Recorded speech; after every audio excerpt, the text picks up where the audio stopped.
invitation to parents to come to the school. Mm-hmm. There will be, I think it's four parent-teacher conferences. Great. They will be held on Saturdays, Mm-hmm. so parents who work will have a chance to come. Mm-hmm.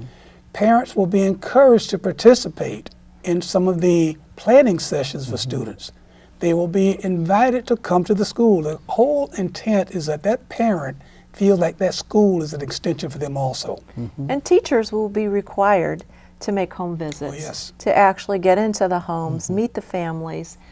We want our parents to feel very welcome and very much a part, of the whole educational process, and we need them. We need them to be a part, and so we'll be encouraging, we'll be setting up avenues to give them that opportunity.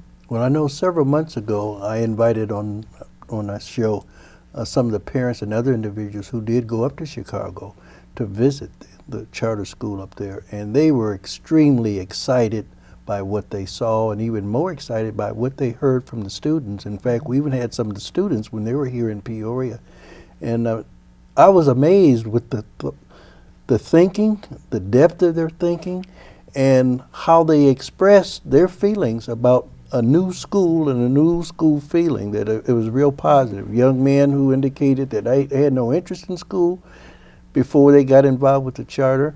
They weren't doing well in school, but their whole life had kind of been turned around due to this educational experience called the charter school.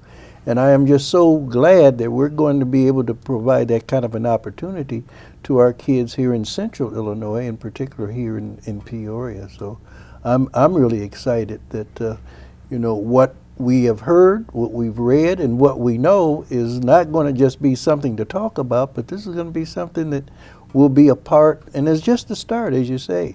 Right now we're limited in terms of the grades or the number of students, but hopefully this will be replicated and duplicated so that all children will have the opportunity.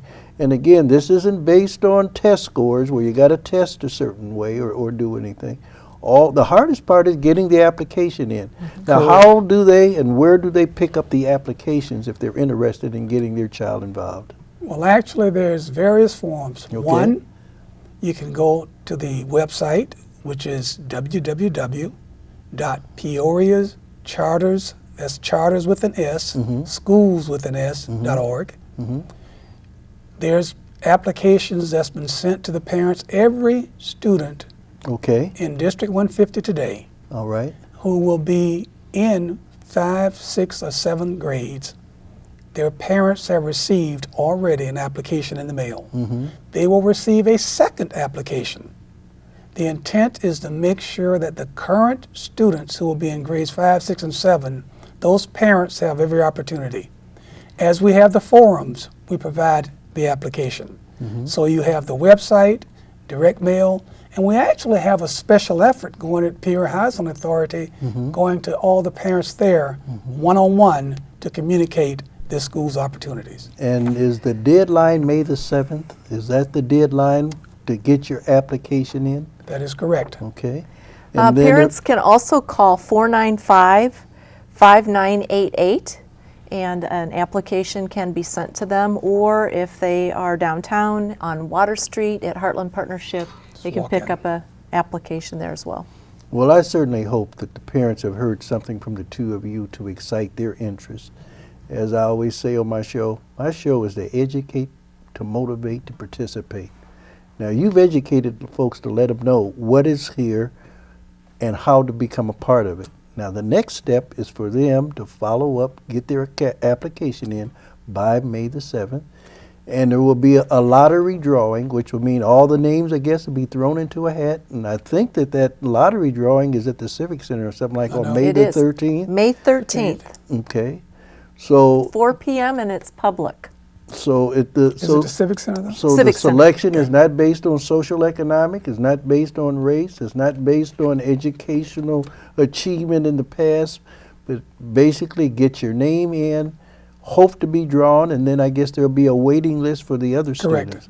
And from what I understand, they ran tests to compare those that were selected in Chicago to those who did not get selected, and there were major advancements of the ones who did, which showed that they were comparing apples to apples. That they weren't trying to, stack the deck in favor of the charter schools against the other kids. But I certainly hope that anything else that the two of you might want to share that we haven't already talked about that's important for them to know.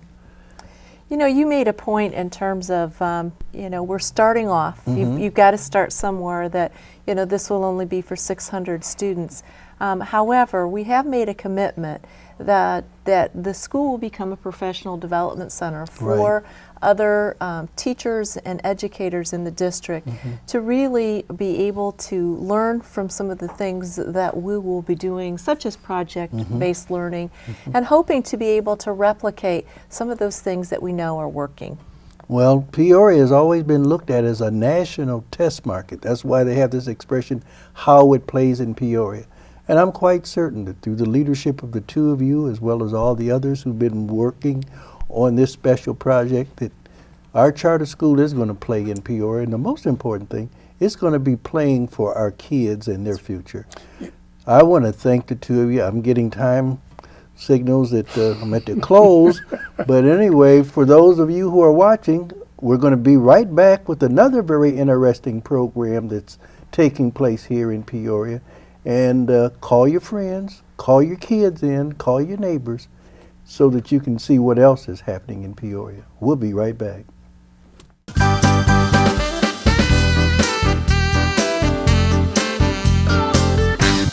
Once again, I would like to say it is an honor to have been selected as the new superintendent of District 150. I would also like to say a special thank you to the press for being patient over the past couple of months as the board and I worked on a plan of entry for my entry into the district. So I do thank you for that. I thank you for holding off for requesting the interviews. We did have an opportunity on last night to begin the goal setting process for my evaluation for the upcoming school year.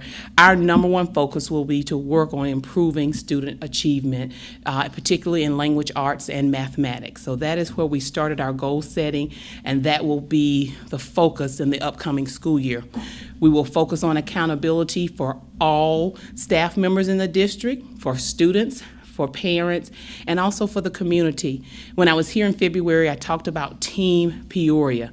Team Peoria does include the entire community, not just the District 150 school board, the superintendent and staff, but it includes everyone in our community. I'm excited about this new journey. I'm excited to be the leader of this outstanding district. When I say outstanding, we will be the premier district, not only in the state of Illinois, but across the entire country. A very special thank you to the mayor and also his educational liaison, Dr. Collier, for arranging a meet and greet with city and district officials today. It was a powerful experience for me to be able to connect with different community partners. And I simply stated, no excuses, just results. It's extremely hard not knowing where we are in reference to the budget, but we still have to make plans to educate children. Children are still going to show up in August, and we have to be prepared. So we prepare with the bare minimum in mind and get excited when all the increases do come in. First, my process initially is to start with the central office, looking at reorganizing the central office, hiring new staff. And when I say new staff, that could be existing district staff, or it could be staff from outside of the district. But actually being a part of the interview process for key leadership positions, working closely with the principals. I think the principals are the key for improving student achievement in our district. So working with them and ensuring that there's accountability in place for the school improvement plans that are being written at all of our sites, actually monitoring them and going through that and holding principals and their staff accountable for implementation. Things sometimes look great on paper, but it's what happens once we take what we've laid out in our plan and how we actually implement that. For me, an instructional leader is one that gets in and plans with teachers, helps them create lesson plans. They get into the classrooms, they're providing demo lessons, they're helping teachers to analyze data, they're writing units of study with teachers, they're writing common assessments, but they're actually in the trenches with teachers and they're leading staff development. It's great to work with outside consultants, but at the end of the day, the principal is ultimately responsible for what occurs in their building. I think people need to understand, if I fail, this entire district and this entire community fails.